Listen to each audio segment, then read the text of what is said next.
من الشيطان الرجيم بسم الله الرحمن الرحيم الحمد لله والصلاة والسلام على أشرف المخلوقين وعلى آله وأصحابه الفائزين أما بعد وما توفيقي إلا بالله عليه توكلت وإليه أنيب بسم الله الرحمن الرحيم ومن يعظم شعائر الله فإنها من تقوى القلوب صدق الله مولانا الكريم.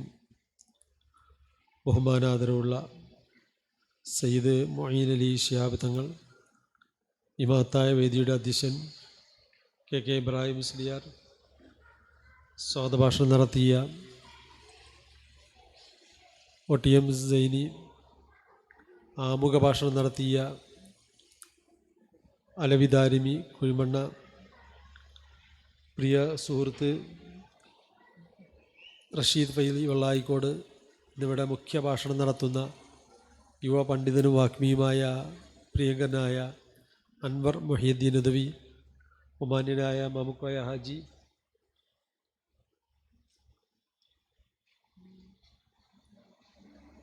താഹയമാനി, വേദിയിലുള്ള സുൽഫീക്കർ, ഖലീൽ വാക്കവി, അയ്യൂബ് ഹാജി, മറ്റു വേദിയിലും സദസ്സിലുമൊക്കെയുള്ള അഭിവന്ദരായ നേതാക്കന്മാർ, പണ്ഡിതന്മാർ, അനുഗ്രഹീത സദസ്സിൽ എത്തിച്ചേർന്ന പ്രിയ മുഅ്മിനീങ്ങളെ, മുഅ്മിനാത്തുകളെ, അള്ളാഹു നമ്മുടെ ഈ ഒരുമിച്ചുകൂടൽ സ്വാലിഹായ അമലായി അള്ളാഹു നമ്മിൽ നിന്ന് കബൂൽ ചെയ്യട്ടെ. ഒരുപാട് മഹത്വമുള്ള ഒരു സദസ്സാണിത്. അന്ന് നാമൊക്കെ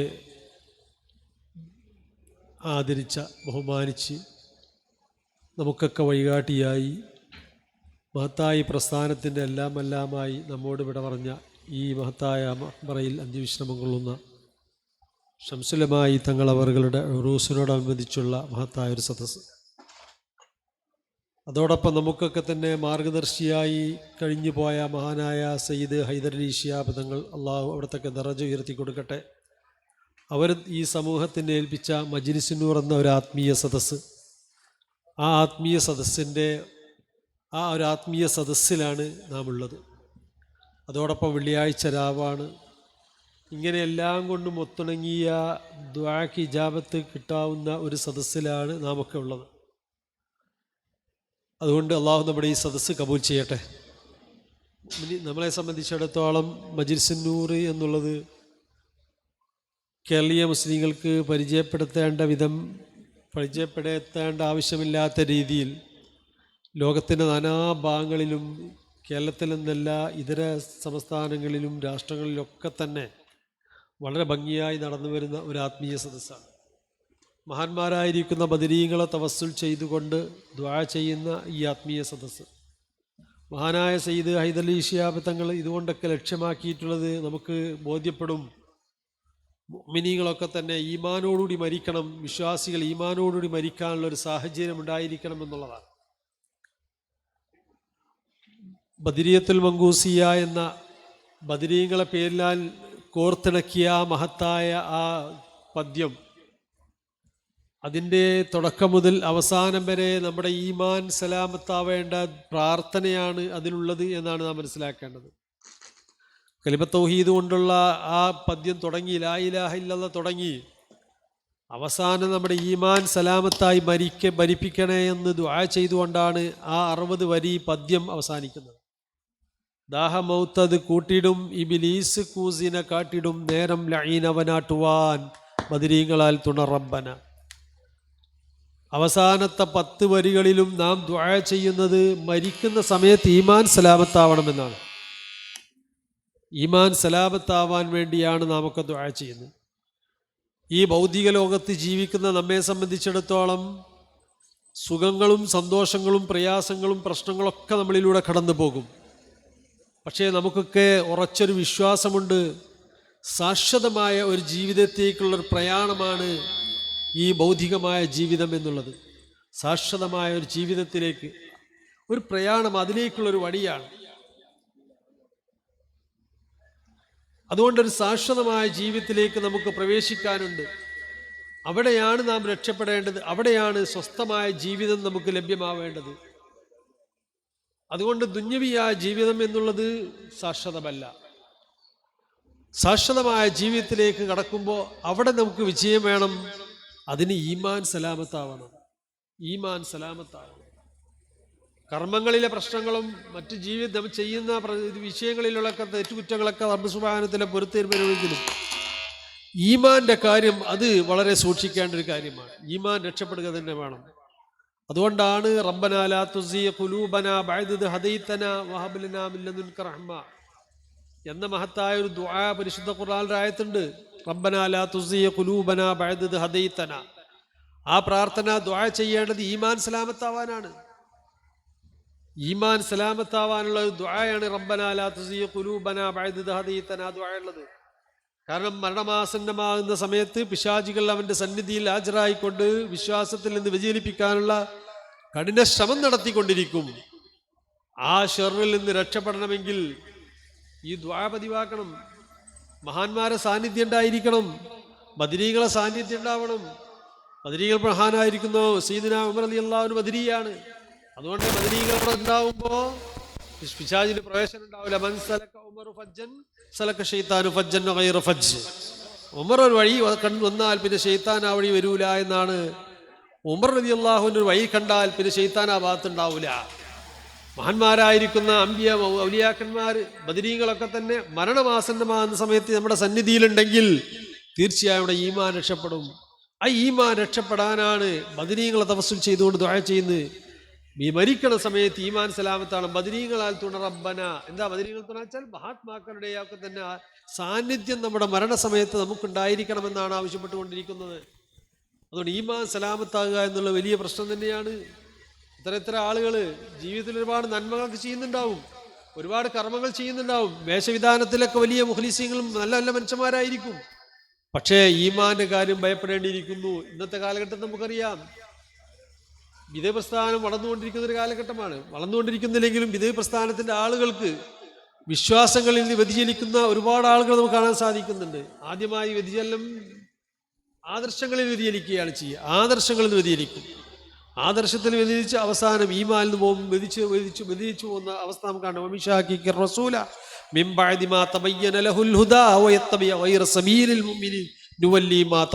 അവരെ സംബന്ധിച്ചാണ് പറഞ്ഞത്.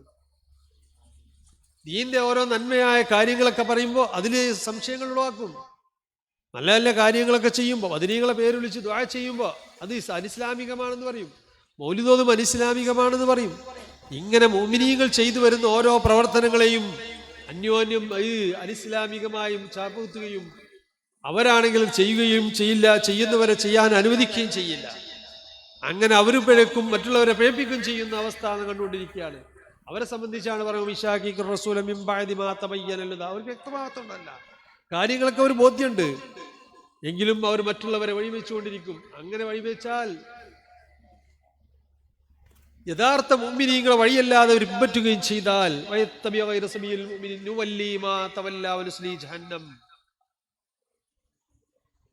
അവർ പോകുന്ന വഴി അവരെ തെളിയിച്ചുകൊണ്ടേയിരിക്കും. അങ്ങനെ അവസാനം അവർ ജഹന്നമിലേക്ക് അവരെ മടക്കം വളരെ മോശമാണെന്ന് പരിശുദ്ധ ഖുർആൻ പ്രഖ്യാപിച്ചിട്ടുണ്ടെങ്കിൽ ഇന്ന് വർദ്ധിച്ചുകൊണ്ടിരിക്കുകയാണ്. നമ്മുടെ കൂട്ടത്തിൽ തന്നെ വേണോ വേണ്ടേ എന്നുള്ള അഭിപ്രായങ്ങൾ ചോദിച്ചാൽ മൗലിദ് വേണോ വേണ്ടേ, മഹാന്മാരായിരിക്കുന്ന ആണ്ട് നേർച്ചടക്കം വേണോ വേണ്ടേ, അതിൽ വേറെന്തൊക്കെ നല്ല അമൽ ചെയ്യാണ്ട് എന്തൊക്കെ സംശയങ്ങൾ ഉളവാക്കി ആളുകളിൽ വിശ്വാസത്തിൽ നിന്ന് മാറ്റം വരുത്തിക്കൊണ്ടിരിക്കുന്ന ഈ കാലഘട്ടത്തിൽ യഥാർത്ഥ അഹ്ലു സുന്നത്ത് വൽ ജമാഅത്തിന് വഴി തെളിയിച്ച മഹാനായ ശംസുൽ ഉലമാ ഖദ്ദസല്ലാഹു സിർറഹുൽ അസീസ് ശക്തമായി സമസ്ത കേരള ജമിയത്തുൽ ഉലമാ ബിദ്അത്തിനെതിരെ പ്രവർത്തിച്ചു, സുന്നത്തമായത്തിന് വേണ്ടി പ്രവർത്തിച്ചു. അതിന് നേതൃത്വം നൽകി നമ്മോട് ഇവിടെ പറഞ്ഞ മഹാനായ ശൈഖുന അവിടുത്തെ ഉറൂസിലാണ് നാം ഒരുമിച്ചത്. അവിടെ ഹഖ് ജാബിറക്കത്ത് നമ്മുടെ ഈമാൻ അല്ലാഹു സലാമത്താക്കട്ടെ. മുഅ്മിനീങ്ങളുടെ വിശ്വാസം സംരക്ഷിക്കാൻ വേണ്ടിയും മുഅ്മിനീങ്ങൾക്ക് സഹോദരങ്ങൾക്ക് മജ്ലിസ് നൂർ എന്ന ആത്മീയ മജ്ലിസ് സംഭാവന ചെയ്ത മഹാനായ സയ്യിദ് ഹൈദരലി ശിഹാബ് അവിടുത്തെ ദർജ അല്ലാഹു ഉയർത്തി കൊടുക്കട്ടെ. അവരോടൊപ്പം നാളെ ജന്നാത്ത് ഫിർദൗസിൽ നമ്മളെല്ലാവരും ഒന്ന് ഒരുമിച്ച് കൂട്ടി അനുഗ്രഹിക്കുമാറാവട്ടെ. അള്ളാഹു നമ്മുടെ ഈ കൂടുതൽ സ്വാലിഹാമലായി നമ്മൾ സ്വീകരിക്കട്ടെ. ഒരുപാട് ആൾ ദുആ കൊണ്ട് വസിയത്തുണ്ട്. അള്ളാഹുവിനൊക്കെ സൗദ്ദേശങ്ങൾ അള്ളാഹു ആസിലാക്കട്ടെ. നമ്മുടെ ഈമാൻ അള്ളാഹു സലാമത്തിലാക്കട്ടെ. ഇസ്സത്തോടെ ജീവിച്ച് ഈമാൻ മരിക്കുന്ന മുത്തഖീങ്ങൾ നാം ഇവരും അള്ളാഹു ഉൾപ്പെടുത്തി അനുഗ്രഹിക്കട്ടെ. നമ്മുടെ ഇസ്സത്ത്, ഈ ദീന്റെ ഇസ്സത്ത്, അഹ്ലു സുന്നത്ത് വൽ ജമാഅത്തിന്റെ ഇസ്സത്ത് നമ്മുടെ പണ്ഡിതന്മാരുടെ സദാത്യങ്ങളുടെ ഇസ്സത്ത് അള്ളാഹു നാൾ വരെ നിലത്തീരുമാറാവട്ടെ എന്ന് ദുആ ചെയ്ത് ബിസ്മില്ലാഹിർ റഹ്മാനിർ റഹീം വചനത്തെ സംഘം ഉദ്ഘാടനം ചെയ്തിരിക്കുന്നു. അസ്സലാമു അലൈക്കും വറഹ്മത്തുള്ളാഹി വബറകാതുഹു. ഈ സദസ്സിന് അനുഗ്രഹ പ്രഭാഷണം നടത്തിക്കൊണ്ട് ബഹുമാനപ്പെട്ട സയ്യിദ് മുഹമ്മദ് അലി ശിഹാബ് തങ്ങൾ സംസാരിക്കുന്നു. അദ്ദേഹത്തെ ആദരവോടെ ക്ഷണിക്കുന്നു.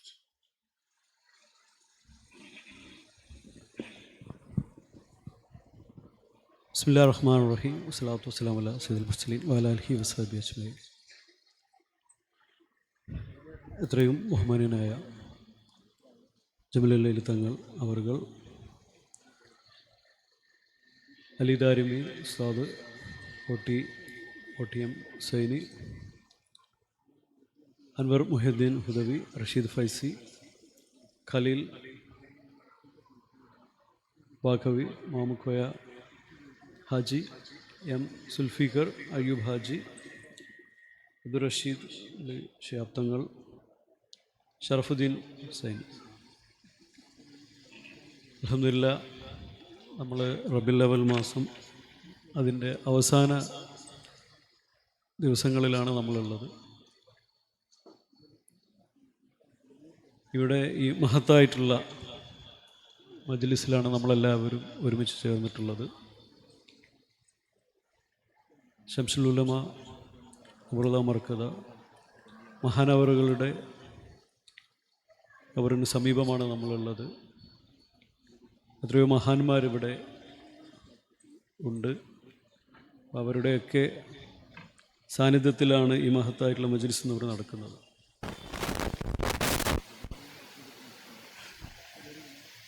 ജമലുൽ തങ്ങൾ പറഞ്ഞ കുറേ വിഷയങ്ങൾ വളരെ ഗൗരവമുള്ള വിഷയങ്ങളാണ്, നമുക്ക് മനസ്സിലാക്കേണ്ട വിഷയങ്ങളാണ്. ശംസുൽ ഉലമ ഉസ്താദിനെക്കുറിച്ച് അതുപോലെ തന്നെ മജ്ലിസ് നൂറിനെക്കുറിച്ചൊക്കെ വളരെ വ്യക്തമായിട്ട് അതിൻ്റെ കറക്റ്റ് കണ്ടൻറ്റ് നമുക്ക് മനസ്സിലാക്കി തന്നു.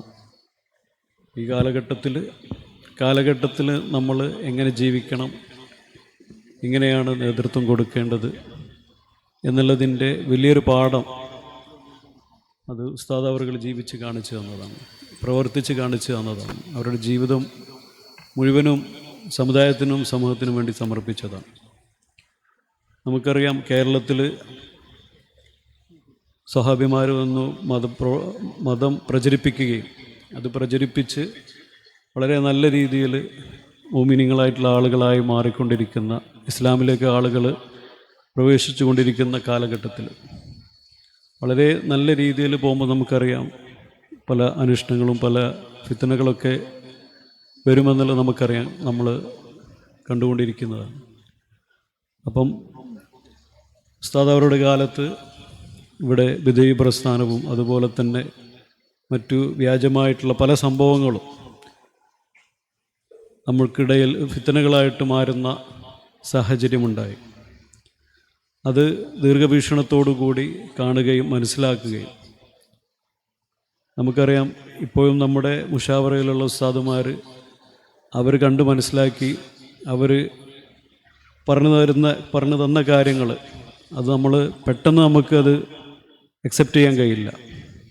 കുറേ കഴിയുമ്പോഴാണ് നമുക്ക് മനസ്സിലാവുക. അതുപോലെ തന്നെ ആ കാലഘട്ടത്തിൽ ശംസുൽ ഉലമ ഉസ്താദ് നമ്മുടെ ആ കാലഘട്ടത്തിലുള്ള ആളുകൾക്ക് വളരെ വ്യക്തമായിട്ട് ബിദഈ പ്രസ്ഥാനത്തെക്കുറിച്ചും അവരുടെ പ്രവേശനത്തെക്കുറിച്ചും അവരുടെ ഉദ്ദേശങ്ങളും എല്ലാം നമുക്ക് പറഞ്ഞ് മനസ്സിലാക്കി തന്നുണ്ട്. ആ കാലഘട്ടത്തിലുള്ള ജനങ്ങൾക്ക് പറഞ്ഞ് ബോധ്യപ്പെടുത്തി കൊടുത്തു. പിന്നെയും അത് അവരുടെ പ്രചരണങ്ങളും കാര്യങ്ങളൊക്കെ വളരെ ന്യൂനപക്ഷമായിട്ടുള്ള പ്രസ്ഥാനങ്ങളൊന്നും അപ്പോൾ അത് തുടക്കത്തിൽ തന്നെ കണ്ട് മനസ്സിലാക്കി അതിന് വേണ്ട കാര്യങ്ങൾ, അങ്ങനെ ഒരു പ്രതിസന്ധി വരുമ്പോൾ നമ്മൾ എങ്ങനെയാണ് മുന്നോട്ട് പോകേണ്ടത് എന്നുള്ളതിന് വ്യക്തമായിട്ടുള്ള അറിവ് ഉസ്താദുകൾക്കുണ്ടായിരുന്നു. അതിൻ്റെ അടിസ്ഥാനത്തിൽ ആ കാലഘട്ടത്തിലെ മഹാന്മാരായിട്ടുള്ള പണ്ഡിതന്മാരെയൊക്കെ ഒരുമിച്ച് കൂട്ടി ഒരു സുന്നത്ത് ജമാഅത്തിനെ സംരക്ഷിക്കുവാൻ വേണ്ടിയിട്ട്, ആദർശം സംരക്ഷിക്കുവാൻ വേണ്ടിയിട്ട് നമുക്ക് എന്തൊക്കെയാണോ ആവശ്യങ്ങൾ, ഇത് വേറൊരു പ്രസ്ഥാനമോ സംഘടനയോ എന്നുള്ള ഒരു കൺസെപ്റ്റ് അല്ല, ഇതിനെ പ്രൊട്ടക്റ്റ് ചെയ്യുവാൻ വേണ്ടിയിട്ട് എന്താണ് സുന്നത്ത് ജമാഅത്ത്, സുന്നത്ത് ജമാഅത്തിൽ എങ്ങനെയാണ് കൊണ്ടുപോകേണ്ടത്, അതിലെന്താണ് ശരി ഏതാണ് തെറ്റ്, ഇനി ഇതിലേക്ക് വരുന്ന ആളുകൾ എങ്ങനെയാണ് അവരെ മുന്നോട്ട് കൊണ്ടുപോകേണ്ടത്, ഈ സമുദായത്തെ ഇവിടെ എങ്ങനെയാണ് മുന്നോട്ട് കൊണ്ടുപോകേണ്ടത്, അതിനെക്കുറിച്ച് വ്യക്തമായിട്ട് പഠിച്ച് മനസ്സിലാക്കി മുഷാവറ കൂടി അവർ തീരുമാനിച്ച് പ്രഖ്യാപിച്ചതാണ് ഇന്ന് കാണുന്ന സമസ്ത. സമസ്ത എന്ന് പറയുന്നതിൻ്റെ അടിസ്ഥാനം ഇസ്ലാമാണ്, യഥാർത്ഥ ഇസ്ലാമാണ്. അതുപോലെ തന്നെ സുന്നത്ത് ജമാഅത്തിനെ ശക്തിപ്പെടുത്തുക, അതിനെ നിലനിർത്തുക, കാത്ത് സംരക്ഷിക്കുക. അതിൻ്റെ പടവയാളികളാണ് നമ്മളെല്ലാവരും. നമ്മൾ അവർ നിന്ന അതേ കാഴ്ചപ്പാടിലാണ് നമ്മൾ നിൽക്കേണ്ടത്. ഞാൻ മനസ്സിലാക്കുന്നത് നമ്മുടെ കേരളീയ സമൂഹത്തിൽ ഉസ്താദ് അവറുകളുടെ ജീവിതവും പ്രവർത്തനങ്ങളും കാര്യങ്ങളൊക്കെ വീക്ഷിച്ച് മനസ്സിലാക്കിയിട്ടുള്ള അദ്ദേഹത്തിൻ്റെ ശിഷ്യന്മാരും അല്ലാത്ത പണ്ഡിതന്മാരും ഒക്കെ അദ്ദേഹത്തിൻ്റെ അതേ കാഴ്ചപ്പാടിലൂടെ അദ്ദേഹം എങ്ങനെയാണ് സമുദായത്തെ കണ്ടത്, സമൂഹത്തെ എങ്ങനെയാണ് കണ്ടത്, എങ്ങനെയാണ് നിയന്ത്രിച്ചത്, എങ്ങനെയാണ് അവർ ജീവിച്ചത്, വളരെ ലളിതമായിട്ടുള്ള ജീവിതം, സാധാരണക്കാരെ പോലെ, അതുപോലെ തന്നെ എല്ലാവരെയും ബഹുമാനിച്ചുകൊണ്ട്, സാദാത്യങ്ങളെ ബഹുമാനിച്ചുകൊണ്ട്, എല്ലാവർക്കും അവരുടേതായിട്ടുള്ള ബഹുമാനം കൊടുത്തുകൊണ്ട് ഒരു വലിയ പണ്ഡിത പ്രഭ, ആ ഒരു നൂറിലൂടെ അവരൊരു സംഘമായിട്ട് വളരെ സിസ്റ്റമാറ്റിക്കായിട്ട് അവർ ഈ സമുദായത്തെ പ്രൊട്ടക്റ്റ് ചെയ്തു എന്നുള്ളത് തന്നെയാണ്. അവരതിനു വേണ്ടിയിട്ട് അവർ ജീവിതവും സമയവും സ്വത്തും എല്ലാം അതിനുവേണ്ടി ചെലവഴിച്ചു. അങ്ങനെ ആത്മീയമായിട്ട് വളരെ ഉയർന്നു പോവുകയും അവരുടെ ഉയർച്ചയ്ക്കനുസരിച്ച് മറ്റുള്ള ആളുകളെയും ആത്മീയമായിട്ട് ഉയർത്തിക്കൊണ്ടുവരാനുള്ള വലിയ ശ്രമത്തിൻ്റെ ഫലമാണ് നമ്മൾ ഇന്ന് കാണുന്ന ഈ കേരള സമൂഹത്തിൽ, നമ്മുടെ നാട്ടിൽ ഇത്രയും സമാധാനപരമായിട്ട് നല്ല അന്തരീക്ഷവും, മദ്രസകളൊക്കെ നമുക്കറിയാം, മദ്രസിൻ്റെ ആ ഒരു സിസ്റ്റം ഇത് ലോകത്തിൽ എവിടെയും നമുക്ക് കേരളം വിട്ടുകഴിഞ്ഞാൽ എവിടെയില്ല ഇത്രയും സിസ്റ്റമാറ്റിക്കായിട്ട്. ഇസ്ലാമിനെ കുറിച്ച് അറിയാത്ത ആളുകൾ കേരളത്തിലുണ്ടാവില്ല. അപ്പം അത്രയും വളരെ കേരളത്തിലുള്ള എല്ലാ മനുഷ്യന്മാരിലേക്കും ഇസ്ലാമിനെ അവർ മനസ്സിലാക്കി കൊടുത്തിട്ടുണ്ട്, പരിചയപ്പെടുത്തി കൊടുത്തിട്ടുണ്ട്. നമ്മുടെ മദ്രസയിലുള്ള പഠനം, അതിന് പുറമെ വാളുകൾ, പഴയ വാളുകൾ എന്ന് പറഞ്ഞാൽ രാവിലെ സുബഹിക്ക് വരെ ഉണ്ടാവും. അത് ഒരു പരമ്പരമായിട്ട് തന്നെയുള്ള മഹാന്മാരായിട്ടുള്ള വലിയ പണ്ഡിതന്മാർ നടത്തുന്നതാണ്. അന്ന് ഇതുപോലെയുള്ള സ്പീക്കർ, മൈക്ക് സെറ്റ് ഇങ്ങനെയുള്ള സംഭവമൊന്നുമില്ല. അപ്പം അങ്ങനെ പ്രബോധനം നടത്തി അതിലെത്രയോ അമുസ്ലിങ്ങളായിട്ടുള്ള ആളുകൾ കേൾക്കുകയും മനസ്സിലാക്കുകയൊക്കെ ചെയ്തിട്ടുണ്ട്. അപ്പോൾ ആ ഒരു പാരമ്പര്യം നമ്മൾ വളരെ നല്ല രീതിയിൽ മുന്നോട്ട് കൊണ്ടുപോയിക്കൊണ്ടിരിക്കുകയാണ്. അപ്പോൾ നമ്മുടെ ചുറ്റുപാടുള്ള മുസ്ലിങ്ങളായിട്ടുള്ള ആളുകളൊക്കെ ഇത് വീക്ഷിക്കൊണ്ടിരിക്കുകയാണ്, കേട്ടുകൊണ്ടിരിക്കുകയാണ്, മനസ്സിലാക്കിക്കൊണ്ടിരിക്കുകയാണ്. അപ്പോൾ അവർക്കൊക്കെ ഇസ്ലാമിനെ കുറിച്ച് വളരെ വ്യക്തമായിട്ടുള്ള ബോധ്യമുണ്ട്. അതുകൊണ്ട് തന്നെയാണ് നമ്മുടെ നാട്ടിൽ കാര്യമായിട്ടുള്ള പ്രശ്നങ്ങളൊന്നും ഇല്ലാത്തത്. എല്ലാവരും, പ്രത്യേകിച്ച് ഉസ്താദുമാരെയൊക്കെ അന്യമതത്തിലുള്ള ആൾക്കാർ ഭയങ്കരമായിട്ട് ബഹുമാനിക്കും. തിരിച്ചങ്ങനെ തന്നെയാണ്. അപ്പോൾ നമുക്ക് എല്ലാവർക്കും ഇവിടെ ഏതൊക്കെ മതമുണ്ട്, അവരുടെ കാര്യങ്ങൾ എന്താണെന്നൊക്കെ നമുക്കറിയാം. അപ്പോൾ നമ്മൾ തലക്കെട്ടിനിടയിലോ അല്ലെങ്കിൽ നമ്മൾ താടികൾക്കുള്ളിലോ ഒന്നും വർഗീയതയോ അല്ലെങ്കിൽ അത്തരത്തിലുള്ള ചിന്താഗതിയോ ഒന്നും കൊണ്ടു നടക്കുന്നില്ല. വളരെ സ്വീകാര്യമായിട്ട് എല്ലാവരെയും അക്സെപ്റ്റ് ചെയ്തുകൊണ്ട്, എല്ലാവരെയും സ്വാഗതം ചെയ്തുകൊണ്ടുള്ള ജീവിതവും പെരുമാറ്റവുമാണ് നമുക്കുള്ളത്. മലബാറിനെ കുറിച്ചൊക്കെയുള്ള ഒരു അഭിപ്രായം വളരെ വലുതാണ് ഇവിടെ വന്ന തെക്കൻ ജില്ലയിൽ നിന്ന് വന്ന ആളുകൾക്കൊക്കെ. അപ്പോൾ അത്തരത്തിലുള്ള വിദ്യാഭ്യാസമാണ് നമ്മൾ കുട്ടികളെ 4-ാം വയസ്സ് മുതൽ 5-ാം വയസ്സ് മുതൽ അവർക്ക് ദീൻ കൊടുത്തിട്ടുള്ളത്. നമുക്കറിയാം, ഒരു 10-20 വർഷം അല്ലെങ്കിൽ ഒരു 30 വർഷങ്ങൾക്ക് മുമ്പ് ഒരു 18 വയസ്സ് 20 വയസ്സിന് ശേഷമൊക്കെയാണ് ഈ യുവാക്കളായിട്ടുള്ള ആൾക്കാർ നോമ്പെടുക്കാൻ തുടങ്ങാറ്. ഞാനൊക്കെ മനസ്സിലായി, നമ്മളൊക്കെ അയൽവാസികളായിട്ടുള്ള ആളുകൾ അവരൊക്കെ ഇപ്പോൾ 16 വയസ്സായാലും നോമ്പെടുക്കില്ല. അപ്പോൾ ആ നോമ്പെടുക്കുന്ന ആ ഒരു സമയം വളരെ കുറച്ച് കാലമായിട്ടുള്ളൂ നോമ്പിലേക്കൊക്കെ അതൊരു നിർബന്ധമായിട്ട് വന്നത്. കച്ചവടക്കാരൊക്കെ ഉച്ചൻ്റെ സമയമായി കഴിഞ്ഞാൽ വീട്ടിൽ ചോറ് കഴിക്കാൻ പോകും. അപ്പോൾ ആ ഒരു ഇതിൽ നിന്നൊക്കെ മാറി ഓരോ തലമുറകൾ വരുമ്പോൾ, അതുമാതിരി തന്നെ നമുക്ക് പള്ളിയിൽ ജമാഅത്തിന് ഇപ്പോൾ ആളുകളില്ല എന്ന് പറയും, പക്ഷേ ഇപ്പോഴാണ് ആളുകളുള്ളത്. അതുപോലെ തന്നെ മയ്യത്ത് നിസ്കാരത്തിനൊക്കെ ആളുകൾ കുറവായിരിക്കും ആ കാലഘട്ടത്തിൽ. കാരണം കുറേ ആളുകൾ മതവിദ്യാഭ്യാസമില്ലാത്ത കുറേ ഏരിയകൾ ഉണ്ടായിട്ടുണ്ട്. അപ്പോൾ അവിടെയൊക്കെ അവരുടെ മക്കൾ, അവരുടെ തലമുറകൾ മാറി മാറി വരുമ്പോൾ മദ്രസയിൽ വ്യക്തമായിട്ട് 5ാം ക്ലാസ് വരെ അല്ലെങ്കിൽ 7ാം ക്ലാസ് വരെ 8ാം ക്ലാസ് വരെ പഠിച്ച് +2 വരെ പഠിക്കുന്ന ഒരു സാഹചര്യം ഉണ്ടായിട്ടുണ്ട്. ഓരോ തലമുറയും മെച്ചപ്പെട്ടുകൊണ്ടിരിക്കുകയാണ്. അപ്പോൾ നമ്മൾ എവിടെ നോക്കിയാലും, നമ്മുടെ നാട്ടിൽ പുറത്ത് എവിടെ നോക്കിയാലും, നമ്മളെ മലബാറിലുള്ള ആളുകൾ, തെക്കൻ ജില്ലയിലുള്ള ആളുകളടക്കം കറക്റ്റായിട്ട് നോമ്പ് നോൽക്കുന്നുണ്ട്. നോമ്പിന് അതിനായിട്ട് സമയം കണ്ടെത്തുന്നുണ്ട്. നോമ്പിന് ശേഷമൊക്കെയുള്ള എല്ലാത്തിലും വെള്ളിയാഴ്ച ആവട്ടെ പ്രധാന ദിവസങ്ങളിലൊക്കെ അവർ അതിനുവേണ്ടി സമയം കണ്ടെത്തുന്നുണ്ട്. അപ്പോൾ ഇത്രയും ആളുകൾക്ക് പ്രബോധനവും തർബിയത്തും നൽകിയ ഒരു പ്രസ്ഥാനം വേറെയില്ല. നമുക്കറിയാം, നമുക്കെതിരെ നിന്ന് സംസാരിക്കുന്ന വിധേയ പ്രസ്ഥാനക്കാരൊക്കെ അവർക്ക് മതം എവിടെ നിന്നാണ് കിട്ടിയത്, ഇസ്ലാം അവർക്ക് എവിടെ നിന്നാണ് കിട്ടിയത്? നമ്മുടെ മദ്രസയിൽ പഠിച്ചതിൽ, മദ്രസയിൽ നിന്നാണ് അവർക്ക് അടിസ്ഥാനപരമായിട്ടുള്ള ഇസ്ലാം ലഭിച്ചിട്ടുള്ളത്. പിന്നെ അവർ സൗദിയിലും ഇവിടെയൊക്കെ പോയിട്ട് അവിടുത്തെ അവരുടെ കാഴ്ചപ്പാട് മാറിയിട്ട് ഇങ്ങോട്ട് വന്നതാണ്. ഇപ്പോൾ സൗദിയിൽ തന്നെ 100 ചില്ലാനം വർഷം മാത്രമായിട്ടുള്ള അവിടെ സലഫികൾ ഉണ്ടായിട്ട് വളരെ ലേറ്റസ്റ്റ് ആയിട്ടുള്ള ഒരു വിഭാഗമാണ് അവർ. പക്ഷെ അതൊന്നും നമ്മളെ സംബന്ധിച്ചിടത്തോളം നമുക്കൊന്നും ഒരു എതിരാളികളൊന്നുമല്ല. നമ്മൾക്ക് ഈമാൻ കിട്ടി മരിക്കാൻ ആ ഈമാനുള്ള ഇസ്ലാം നമ്മളിലേക്ക് എത്തിച്ചു തന്നത് മഹാനവറുകളാണ്.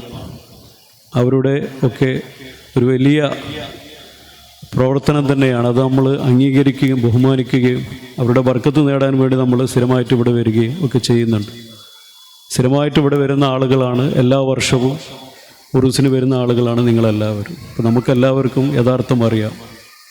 അപ്പോൾ നമ്മൾ അതിൽ അടിയുറച്ച് നിൽക്കുകയും നമുക്ക് റസൂൽ സല്ലല്ലാഹു അലൈഹി വസല്ലമയുടെ ആ മുഖം നമുക്ക് സ്വപ്നത്തിൽ ദർശിക്കാനുള്ള ഭാഗ്യം ഉണ്ടാകുകയും ഈമാൻ കിട്ടി മരിക്കുകയും ഹജ്ജ് ഉംറ ചെയ്യുകയും മദീനത്ത് പോയിട്ട് പ്രാർത്ഥിക്കുകയും ചെയ്യുന്ന ഈ ചെറിയ ജീവിതത്തിൽ, കുറഞ്ഞ കാലത്തിൽ നമ്മൾ നല്ല ആരോഗ്യമുള്ള സമയത്ത് നമ്മളതെല്ലാം ചെയ്ത് പിന്നെ നന്മ ചെയ്തുകൊണ്ടും സലാത്ത് ചൊല്ലിക്കൊണ്ടും ഇതുപോലെയുള്ള സുന്നത്ത് ലഭിക്കുന്ന എല്ലാ അവസരങ്ങളും ഉപയോഗപ്പെടുത്തി നല്ലൊരു മുസ്ലിമായിട്ട് മൂമിനായിട്ട് ജീവിക്കാനുള്ള ഭാഗ്യം അല്ലാഹു നമുക്ക് എല്ലാവർക്കും നൽകി അനുഗ്രഹിക്കുമാറാകട്ടെ.